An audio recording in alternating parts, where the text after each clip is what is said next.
Você já reparou como os vícios mais destrutivos da sua vida aparecem exatamente nos momentos em que você está prestes a fazer algo importante? Aquele impulso que surge quando você finalmente decidiu mudar, aquela compulsão que bate na porta quando você está perto de uma transformação real, não é coincidência. Não é fraqueza e definitivamente não é o universo te punindo. O que se esconde por trás dos seus vícios mais obscuros pode ser a voz mais clara que você jamais vai ouvir sobre quem você realmente é e o que sua alma está desesperadamente tentando te dizer. Porque enquanto o mundo te ensina a lutar contra seus demônios, Jung descobriu algo perturbador. Seus demônios podem ser os únicos que estão realmente falando a verdade com você. Eles não estão aqui para te destruir. Eles estão aqui porque há algo em você que precisa morrer para que algo maior possa nascer. E se você não escutar, eles vão gritar cada vez mais alto até que você não tenha escolha se não prestar atenção. Então a pergunta não é como se livrar dos seus vícios. A pergunta é, o que eles estão tentando te mostrar que você tem tanto medo de ver? Existe um momento silencioso que acontece antes de cada recaída. Um espaço entre o pensamento e a ação, onde algo dentro de você sabe exatamente o que está prestes a fazer, sabe as consequências, sabe a dor que virá depois, e ainda assim você se move em direção àquilo como se estivesse sendo puxado por uma força maior que sua própria vontade. Você já viveu isso. Pode ter sido a garrafa que você jurou nunca mais tocar, o cigarro que você prometeu que era o último, a pessoa tóxica que você bloqueou 17 vezes, mas continua desbloqueando às 3 da manhã, o vídeo que você sabe que vai deixar você vazio, mas você assiste mesmo assim, a comida que você devora sem fome, o jogo que consome suas noites, a tela que rouba suas manhãs. Não importa qual é o seu veneno específico, o padrão é sempre o mesmo.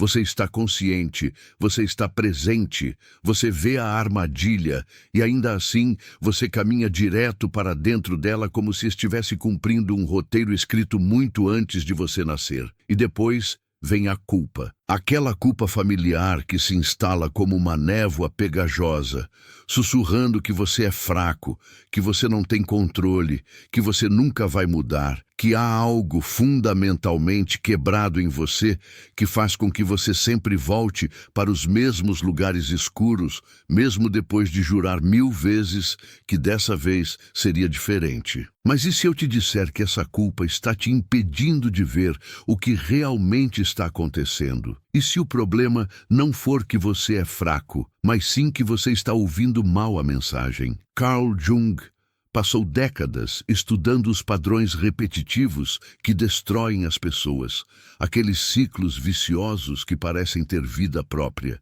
E ele descobriu algo que a maioria dos terapeutas e pregadores e coaches de autoajuda não querem que você saiba. O vício não é o problema.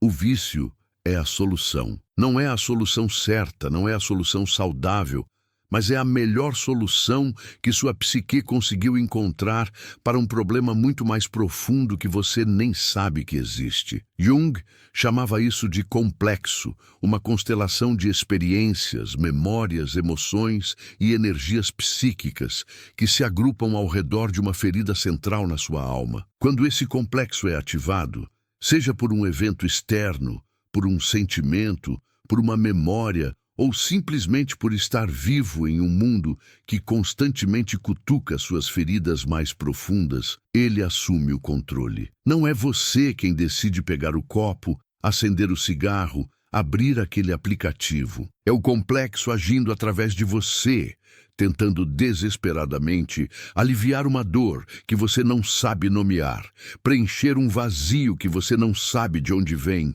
acalmar um terror que está lá desde antes de você ter palavras para descrevê-lo. E aqui está onde fica realmente interessante, onde Jung se separa completamente da abordagem convencional sobre vícios. Ele não via esses complexos, essas compulsões, essas forças obscuras dentro de nós como coisas que precisam ser eliminadas, ou suprimidas, ou vencidas em alguma batalha heróica de força de vontade. Ele via esses complexos como mensageiros, como fragmentos de alma que foram exilados, partes de você mesmo que foram consideradas inaceitáveis pela sua família, pela sociedade, pela sua própria consciência e que agora vivem nas sombras do seu inconsciente, batendo nas paredes, gritando para serem ouvidas, usando qualquer método disponível para chamar sua atenção. O vício é a linguagem desses exilados. É a forma que eles encontraram de dizer: aqui estou eu, ainda existo. Você não pode fingir que eu não estou aqui para sempre.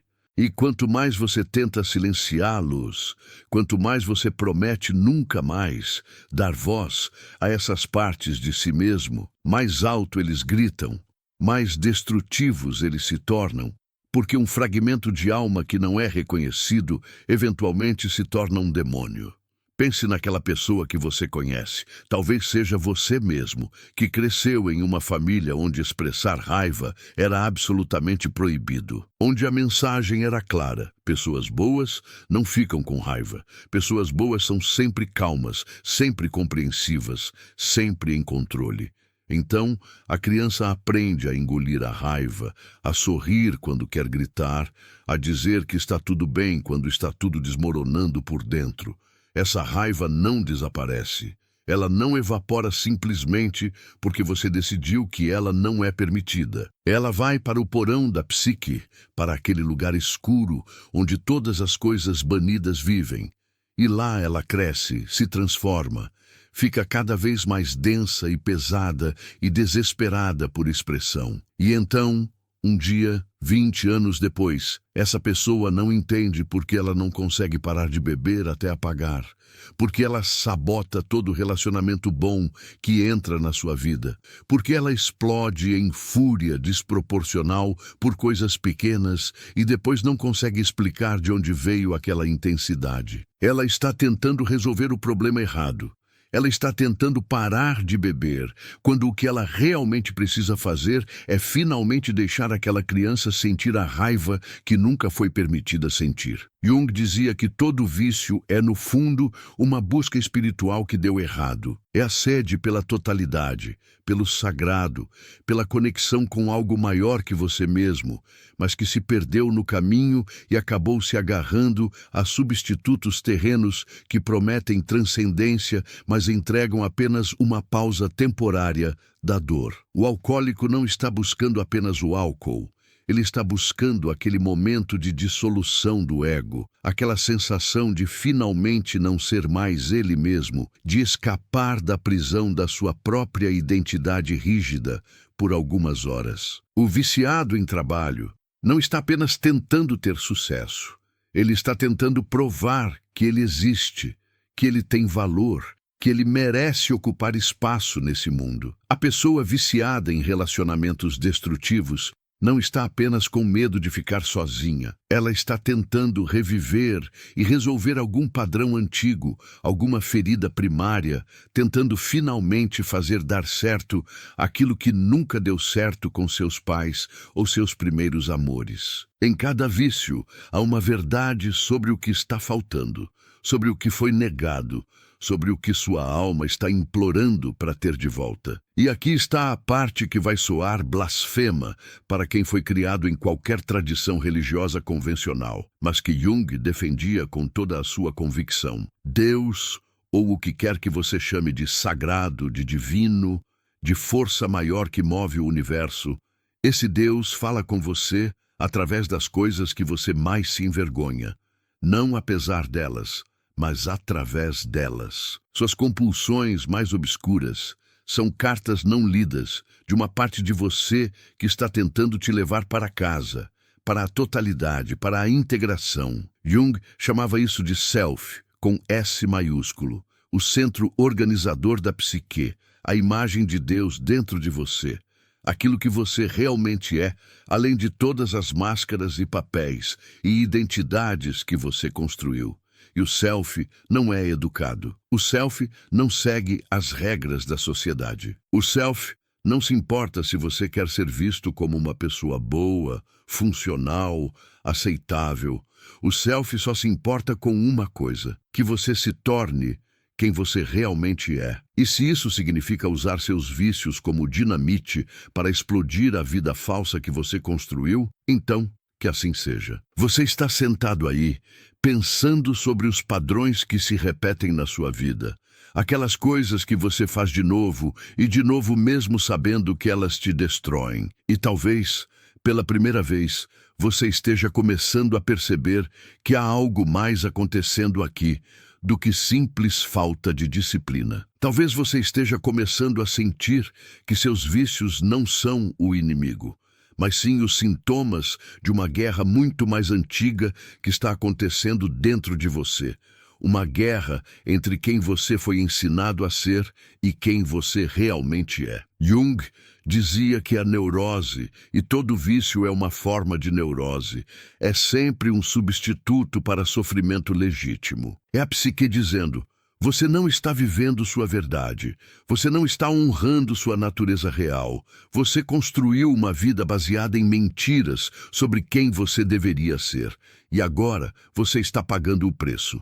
O vício é o preço, a ansiedade é o preço, a depressão é o preço. Todos esses sintomas são a conta chegando por uma vida não vivida. E agora eu preciso te fazer uma pergunta, e quero que você seja completamente honesto na resposta. Quando foi a última vez que você parou de lutar contra seus demônios por tempo suficiente para realmente ouvir o que eles estão tentando te dizer? Quando foi a última vez que você olhou para seu vício não como um inimigo a ser destruído, mas como um guia tentando te mostrar algo que você precisa ver? Eu sei que pode parecer perigoso, mas quero que você vá até os comentários agora e escreva: eu também sinto isso. Apenas essas 4 palavras. Porque sabe o que acontece quando você faz isso? Você quebra o silêncio. Você mostra para outras centenas, talvez milhares de pessoas que estão assistindo, que elas não estão sozinhas nessa experiência de carregar algo que ninguém mais parece entender. Seus comentários não são apenas para mim, eles são um farol para quem está se sentindo isolado demais para admitir que está passando pela mesma coisa. Então vai lá. Comenta: eu também sinto isso. E se você quiser compartilhar um pouco mais sobre sua jornada, sobre o que está tentando entender em você mesmo, eu leio cada comentário, cada história importa. Então vamos falar sobre o que realmente significa escutar um vício, porque isso não significa se entregar a ele cegamente. Não significa se destruir em nome de alguma jornada espiritual romântica. Significa parar de lutar tempo suficiente para fazer as perguntas certas. Quando esse impulso vem, quando essa compulsão bate na porta, ao invés de imediatamente tentar reprimi-la ou imediatamente ceder a ela, você para, você respira e você pergunta: o que está acontecendo agora? O que eu estava sentindo segundos antes desse impulso aparecer? Que pensamento passou pela minha cabeça? Que memória foi ativada? Que sentimento eu estava tentando evitar? Porque o vício nunca é sobre a substância ou o comportamento em si. O vício é sempre sobre o que vem antes. É sobre o sentimento que você está tentando não sentir, a verdade que você está tentando não ver, a parte de você que está implorando para ser reconhecida, mas que você aprendeu a silenciar. Jung trabalhava com seus pacientes usando sonhos, aquelas mensagens noturnas do inconsciente que aparecem em símbolos e metáforas, porque o inconsciente não fala a linguagem linear da consciência, e ele percebia que os vícios apareciam nos sonhos de formas reveladoras. O paciente alcoólatra sonhava com oceanos, com ser engolido por ondas, com se afogar e ao mesmo tempo se fundir com a água. O viciado em trabalho sonhava com máquinas que não param nunca, com relógios sem ponteiros, com estar eternamente correndo, mas nunca chegando a lugar nenhum.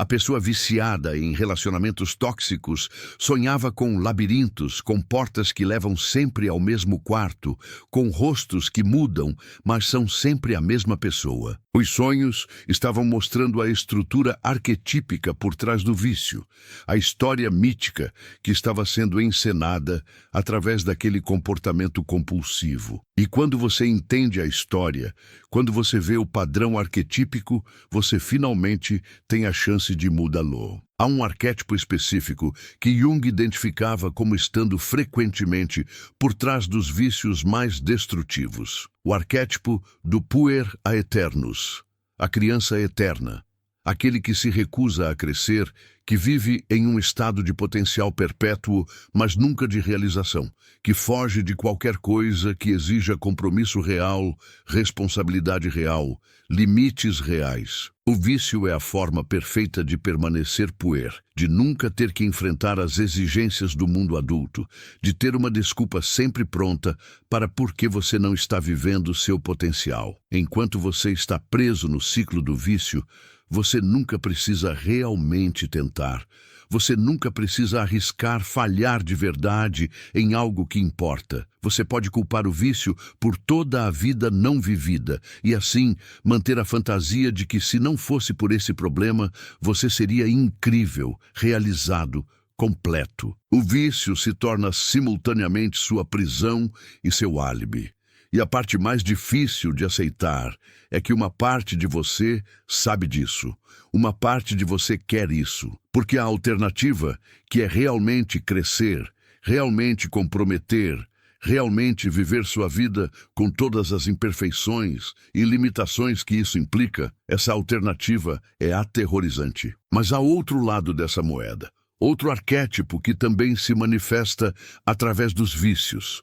O arquétipo do ferido curador, aquele que carrega uma ferida que nunca vai cicatrizar completamente, mas que, exatamente por causa dessa ferida, desenvolve uma sensibilidade, uma profundidade, uma capacidade de entender a dor dos outros que as pessoas inteiras simplesmente não têm. Jung ele mesmo lutou com períodos de o que hoje chamaríamos de depressão severa, momentos em que ele bebia demais, momentos em que sua vida estava à beira do colapso. E foi exatamente através desses períodos mais sombrios que ele desenvolveu sua compreensão mais profunda da psique humana.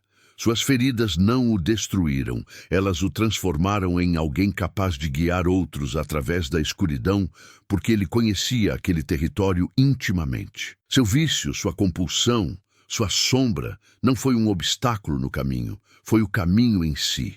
E isso nos leva a um dos conceitos mais radicais e menos compreendidos de Jung. A ideia de que a cura não vem de se livrar de suas partes sombrias, mas de integrá-las. De trazê-las para a luz da consciência, de reconhecê-las, de dialogar com elas, de finalmente deixá-las fazer parte da totalidade de quem você é. Jung tinha um método que ele chamava de imaginação ativa, onde você deliberadamente entra em contato com essas figuras do inconsciente, esses complexos, esses demônios internos. Você se senta, você respira, você fecha os olhos e você convida aquela parte de você que está por trás do vício para aparecer. E ela aparece, talvez como uma imagem, talvez como uma sensação, talvez como uma voz. E ao invés de julgá-la, ao invés de tentar fazê-la ir embora, você pergunta: quem é você? O que você quer de mim? O que você está tentando proteger? Do que você tem medo? E você escuta, você realmente escuta. E o que acontece quando você faz isso, quando você finalmente dá voz a essas partes exiladas de si mesmo, é que elas param de precisar gritar. Elas param de precisar sequestrar sua vida através de comportamentos compulsivos, porque finalmente elas estão sendo ouvidas. Tem uma história que Jung conta sobre um paciente que tinha um vício severo em pornografia e masturbação compulsiva, algo que o enchia de vergonha e que ele lutava para parar há anos sem sucesso. Jung não tentou fazer o homem parar. Ao invés disso, ele pediu ao homem para prestar atenção em que tipo de fantasias ele tinha, que imagens apareciam, que histórias ele criava na sua mente. E quando o homem finalmente conseguiu superar a vergonha suficiente para falar honestamente, um padrão emergiu. Todas as fantasias envolviam situações onde ele era completamente dominado, onde ele não tinha controle nenhum, onde alguém mais assumia total comando. Na vida consciente, esse homem era um executivo de sucesso, sempre no controle, sempre responsável, sempre tendo que tomar decisões e liderar e ser forte. Ele nunca se permitia ser vulnerável, nunca pedia ajuda, nunca mostrava fraqueza. Seu vício era a única forma que sua psique encontrou de experimentar rendição, de finalmente soltar o fardo impossível de sempre ter que estar no comando. Uma vez que ele entendeu isso, uma vez que ele reconheceu que havia uma necessidade legítima por trás da compulsão, ele conseguiu encontrar formas mais saudáveis de satisfazer aquela necessidade. Ele começou a praticar meditação, onde ele podia experimentar rendição sem vergonha. Ele começou terapia, onde ele podia finalmente mostrar vulnerabilidade. Ele começou a delegar mais no trabalho, a pedir ajuda, a reconhecer seus limites. O vício não desapareceu da noite para o dia, mas perdeu seu poder absoluto sobre ele, porque não era mais a única forma de acessar aquela parte de si mesmo. Se você chegou até aqui, é porque algo neste conteúdo tocou em você de uma forma real. E eu quero que saiba que você não está sozinho nessa jornada de entender as partes mais obscuras de si mesmo. Este canal existe exatamente para isso, para ser um espaço onde possamos explorar juntos os cantos mais profundos da psique humana, sem julgamentos, sem soluções mágicas, com toda a complexidade que você merece. Se inscreva no canal e ative o sininho para receber cada novo vídeo. Deixe seu like para que esse conteúdo alcance outras pessoas que também estão tentando compreender seus próprios demônios internos. Cada inscrição me diz que este trabalho importa, que essas reflexões fazem diferença na vida de alguém. Agora vamos falar sobre a parte mais assustadora de tudo isso. A parte que Jung enfatizava, mas que ninguém quer ouvir. Enfrentar seu vício de verdade. Integrá-lo, transformá-lo em algo que serve você, ao invés de te destruir. Isso exige que você desista de algo precioso. Exige que você desista da identidade que você construiu ao redor de ser a vítima das suas compulsões. Exige que você desista da história confortável de que você é alguém bom, que está sendo atacado por forças externas ou por fraquezas que não são realmente você. Porque a verdade inconveniente é que seus vícios são você. Eles não são invasores, eles são partes suas que foram para a sombra, que foram negadas, que foram chamadas de erradas ou más ou inaceitáveis, e que agora vivem no exílio, mas que continuam sendo suas. E trazê-las de volta significa admitir que você é mais complexo, mais escuro, mais contraditório do que a imagem que você vende para o mundo e talvez até para si mesmo. Jung tinha um conceito que ele chamava de enantiodromia, a tendência dos extremos de se transformarem em seus opostos. Quanto mais você tenta ser perfeitamente bom, mais destrutiva se torna sua sombra. Quanto mais você tenta ser totalmente controlado, mais selvagens ficam seus impulsos. Quanto mais você tenta se livrar de uma parte de si mesmo, mais poder você dá a ela. É por isso que as pessoas que pregam moralidade mais alta, muitas vezes são pegas nos escândalos mais obscenos. É por isso que os pais mais rígidos frequentemente criam os filhos mais rebeldes.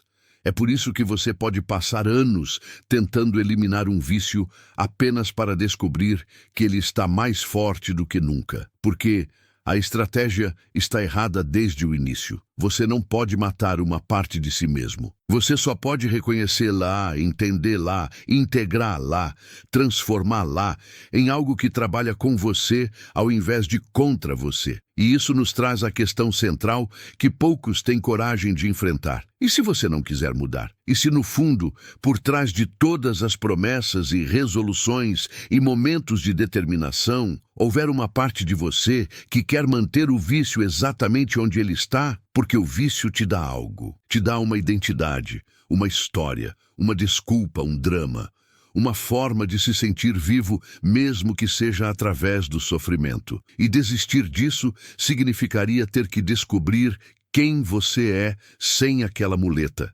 sem aquele inimigo interno para lutar contra, sem aquela fonte confiável de caos para distrair você das questões realmente difíceis sobre o que você quer fazer com sua vida. Jung dizia que muitas pessoas não se curam porque preferem estar certas do que saudáveis. Preferem manter a história que contam sobre si mesmas, mesmo que essa história as mantenha presas, porque pelo menos é uma história familiar. A mudança real exige uma morte, a morte da sua velha identidade, da sua velha forma de se relacionar com o mundo, da sua velha forma de escapar da vida. E morte, mesmo quando é necessária, mesmo quando leva ao renascimento, é aterrorizante. Mas aqui está o que acontece se você não fizer esse trabalho, se você continuar lutando contra seus vícios sem nunca realmente ouvi-los, sem nunca realmente entender o que eles estão tentando te mostrar. Você envelhece, mas não amadurece. Você acumula anos, mas não sabedoria. Você continua repetindo os mesmos padrões com roupagens diferentes, pensando que dessa vez é diferente quando é exatamente a mesma coisa. Você se torna amargo, ressentido, uma versão endurecida de si mesmo que construiu muros tão altos ao redor do coração que nada mais entra, nem dor, nem alegria. Você se torna aquela pessoa que diz que tentou de tudo e nada funciona, quando a verdade é que você nunca tentou realmente a única coisa que poderia funcionar: parar de lutar e começar a escutar. Parar de tentar matar seus demônios e começar a perguntar o que eles sabem que você não sabe. Jung passou os últimos anos da sua vida estudando alquimia, aquela antiga tradição de transformar chumbo em ouro, e ele percebeu que a alquimia nunca foi realmente sobre metais. Era uma metáfora psicológica para o processo de transformação interior, para o trabalho de pegar a matéria-prima mais básica e suja da sua psique, aquelas partes de você que você mais se envergonha, e através de um processo longo e muitas vezes doloroso de aquecimento, dissolução, purificação e recombinação, transformá-las em algo precioso. Os alquimistas diziam que você precisa trabalhar com a matéria-prima, com a substância primordial, com aquilo que você acha repugnante e sem valor. Você não pode pular essa parte. Você não pode começar com algo já puro e esperar resultados. É exatamente no lixo, na lama, na escuridão que está o ouro esperando para ser descoberto. Seus vícios são sua matéria-prima. Eles são o material com o qual você tem que trabalhar. Não algo para ser descartado, mas algo para ser transformado. E a transformação não acontece através de força de vontade pura. Não acontece através de você se odiar o suficiente para mudar. Não acontece através de promessas e resoluções e planos de 30 dias.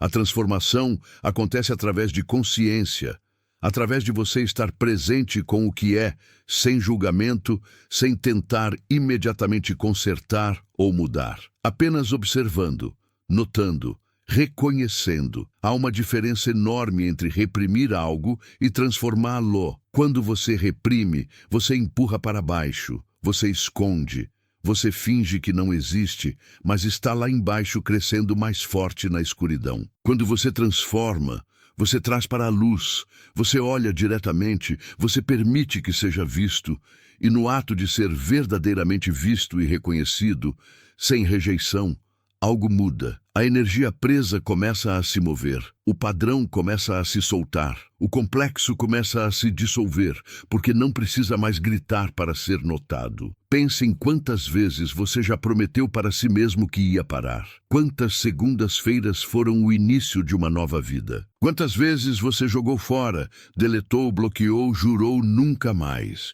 E quantas vezes você voltou, não porque você é fraco ou falho ou sem valor, mas porque você estava tentando resolver o problema errado. Você estava tentando parar o comportamento sem entender a necessidade por trás dele.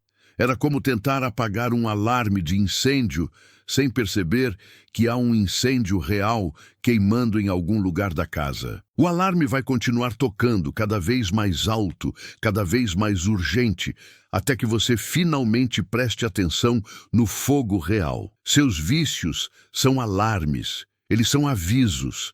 Eles são sua psique gritando que algo está fora de equilíbrio, que você está vivendo uma mentira, que há partes de você que foram para o exílio e que estão exigindo ser reconhecidas. E você pode passar a vida inteira tentando silenciar os alarmes. Ou você pode finalmente olhar para o fogo. Jung acreditava que cada pessoa tem o que ele chamava de mito pessoal. Uma história arquetípica que organiza toda a sua experiência de vida. Um padrão que se repete de formas diferentes ao longo dos anos. Para algumas pessoas, o mito é o do herói em busca, sempre procurando, sempre lutando, nunca chegando. Para outras, é o mito do exilado, sempre de fora, nunca pertencendo, eternamente sozinho. Para outras ainda, é o mito do mártir, sempre sofrendo pelo bem dos outros, sempre se sacrificando, sempre carregando o peso do mundo. E seus vícios são sempre uma expressão desse mito pessoal. Eles são o jeito que você encena essa história uma e outra vez, mesmo sem perceber. Quando você entende qual é seu mito, quando você vê o padrão que está dirigindo sua vida desde o inconsciente, você finalmente tem a possibilidade de reescrevê-lo, não apagá-lo.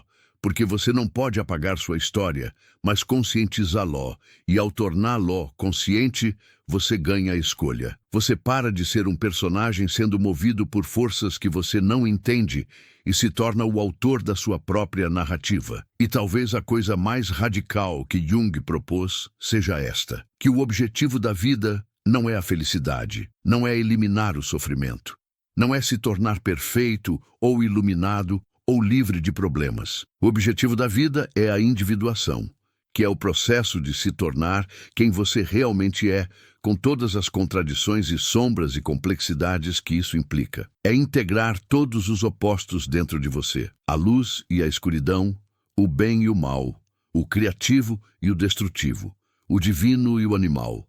É parar de tentar ser apenas metade de um ser humano e finalmente se permitir ser completo. E seus vícios, essas coisas que você odeia em si mesmo, essas compulsões que te enchem de vergonha, eles são parte essencial desse processo. Eles carregam energia psíquica que foi bloqueada, que precisa ser liberada e redirecionada. Eles guardam partes da sua personalidade que foram rejeitadas, mas que são necessárias para você ser inteiro. Eles são mestres severos, professores cruéis, mas professores ainda assim, tentando te ensinar algo sobre você mesmo que você precisa aprender. Então, quando aquele impulso vir de novo, e ele vai vir porque o trabalho de integração não é linear, não é uma linha reta de progresso constante, é uma espiral onde você volta aos mesmos lugares, mas em níveis diferentes de compreensão. Quando aquela compulsão bater na porta de novo, experimente fazer algo diferente. Ao invés de imediatamente resistir ou imediatamente ceder, pause, respire e pergunte: o que você está tentando me dizer? Que parte de mim está pedindo atenção? Que necessidade está sendo expressada de forma distorcida através desse impulso? E espere, não pela resposta que você acha que deveria ter, mas pela resposta que vem. E ela pode te surpreender. Pode ser algo simples, como eu estou cansado e preciso descansar, mas aprendi que descansar é preguiça, então eu uso esse vício para me forçar a parar. Pode ser algo profundo, como eu estou morrendo de solidão, mas tenho tanto medo de rejeição que prefiro me entorpecer do que arriscar conexão real. Pode ser algo ancestral, como eu estou carregando um padrão que vem de gerações atrás. Um trauma que não é nem meu, mas que eu herdei, e agora estou tentando resolver do único jeito que eu sei. Qualquer que seja a resposta, ela é verdadeira. E quando você honra essa verdade, quando você a reconhece sem julgamento, algo começa a mudar. E aqui está a ironia final, o paradoxo que fecha o círculo. Quando você para de lutar contra seus vícios, quando você para de tentar eliminá-los através da força bruta da vontade, quando você finalmente os aceita como professores ao invés de inimigos, muitas vezes é exatamente quando eles começam a perder seu poder sobre você. Não porque você derrotou eles, mas porque você entendeu eles, porque você integrou a mensagem que eles estavam tentando entregar, porque você finalmente deu voz às partes de si mesmo que estavam gritando através do comportamento compulsivo. E quando essas partes são ouvidas, quando são reconhecidas, quando são trazidas para a luz e incluídas na totalidade de quem você é, elas não precisam mais sequestrar sua vida. Elas podem se tornar aliadas ao invés de sabotadoras. Podem oferecer sua energia de formas construtivas ao invés de destrutivas. Podem se integrar ao self maior que você está se tornando através desse processo doloroso, mas necessário de individuação. Porque no final, e Jung foi absolutamente claro sobre isso, a jornada não é sobre se tornar alguém que você não é. É sobre se tornar plenamente quem você sempre foi, sob todas as camadas de condicionamento social, expectativas familiares, trauma não resolvido e fragmentação psíquica. É sobre reunir todos os pedaços que foram espalhados, todas as partes que foram exiladas, todas as energias que foram bloqueadas e finalmente se permitir ser inteiro. E os vícios, por mais estranho que pareça, são frequentemente os guias mais confiáveis nessa jornada, porque eles sempre apontam para onde a energia está presa, onde o trabalho precisa ser feito, onde a próxima camada de integração está esperando. Então talvez seja a hora de parar de ver seus demônios como inimigos